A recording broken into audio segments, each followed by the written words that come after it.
Agora são 20 horas e boa noite. Como foi sua segunda-feira? Muito corrida? Pare um pouco a sua atividade e fique bem informado aqui com a gente no Jornal Toda Hora.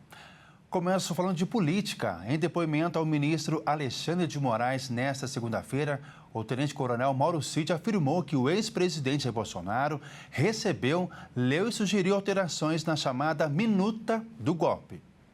O tenente-coronel Mauro Cid detalhou bastidores das pressões que teria enfrentado pelo então presidente Jair Bolsonaro em 2022. Segundo o ex-ajudante de ordens, Bolsonaro chegou a ler e revisar um documento que previa medidas para anular o resultado das eleições presidenciais daquele ano, incluindo a prisão de autoridades do Judiciário e do Legislativo. Cid afirma que o texto foi enxugado por Bolsonaro, mas não chegou a ser assinado.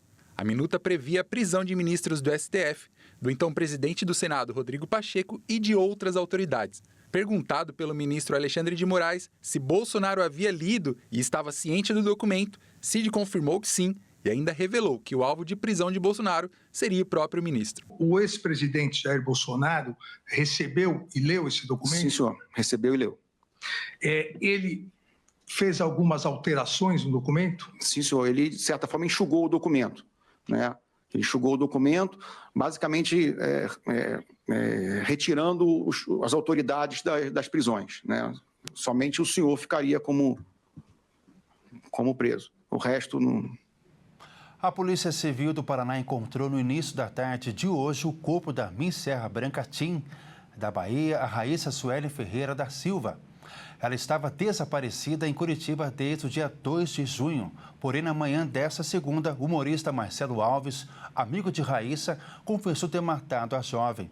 Após a confissão, o homem levou uma equipe policial até uma região de mata no município de Araucária, na região metropolitana de Curitiba. No local, a corporação fez as escavações e encontrou o corpo da vítima enrolado em uma lona. Segundo a delegada, Marcelo Alves disse que a morte aconteceu porque ele contou que estava apaixonado por ela, mas não foi correspondido e acabou estrangulando a vítima. Natural da cidade de Paulo Afonso, da Bahia, Raíssa vivia há 3 anos na capital paranaense e, segundo familiares, se preparava para deixar Curitiba com destino a Sorocaba, São Paulo, para trabalhar. Ela conquistou o título de Miss Serra Branca Tim em 2020. Mudando de assunto, vamos acompanhar um vídeo que mostra o momento que um posto de combustível explode no Rio de Janeiro. Um homem acabou morrendo. O Joelson Santos traz os detalhes.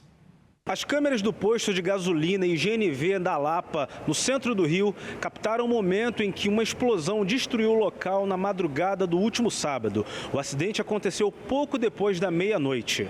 As imagens mostram o tamanho da explosão. A vítima abastecia o veículo com gás natural veicular quando aconteceu o acidente. A força da explosão fez com que o carro fosse jogado para alguns metros à frente. O frentista, que estava próximo ao carro, e o motorista do veículo chegaram a ser socorridos, mas não resistiram aos ferimentos. Estilhaços da explosão causaram danos em prédios da região, como o do Instituto Nacional do Câncer, o INCA, mas ninguém dentro deles foi atingido. A área foi isolada para perícia e o caso será investigado pela Polícia Civil. O Sindicato da Indústria de Reparação de Veículos e Acessórios se manifestou sobre o caso. Em nota, eles lamentaram profundamente o trágico acidente e manifestou solidariedade às famílias das vítimas. Eles destacaram que, embora grave, essa não representa a realidade do GNV no Brasil.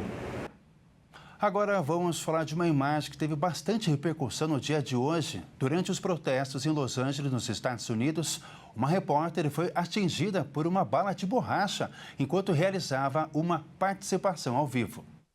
A repórter australiana Laura Tomasi fazia uma entrada ao vivo mostrando a situação da manifestação que está acontecendo em Los Angeles, na Califórnia, contra políticas anti-imigração do governo Trump, quando, de repente, um policial fez um disparo na direção da repórter, que foi atingida na perna pela bala de borracha.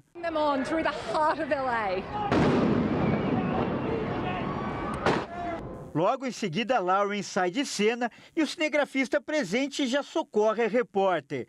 O chefe da polícia de Los Angeles afirmou que os protestos saíram do controle e, por isso, a polícia precisou agir desta maneira.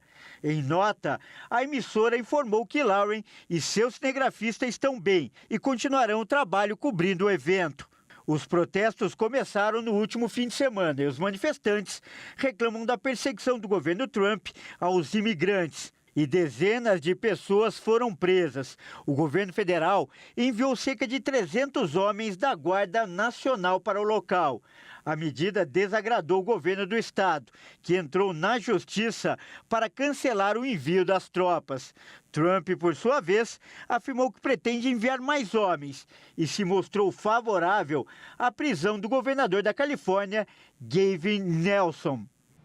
Eu fico por aqui. Na próxima edição vamos falar sobre um homem que resolveu adotar 5 filhos em Santa Catarina para que os irmãos biológicos não se separassem. É às 21 horas. Te espero. Tchau.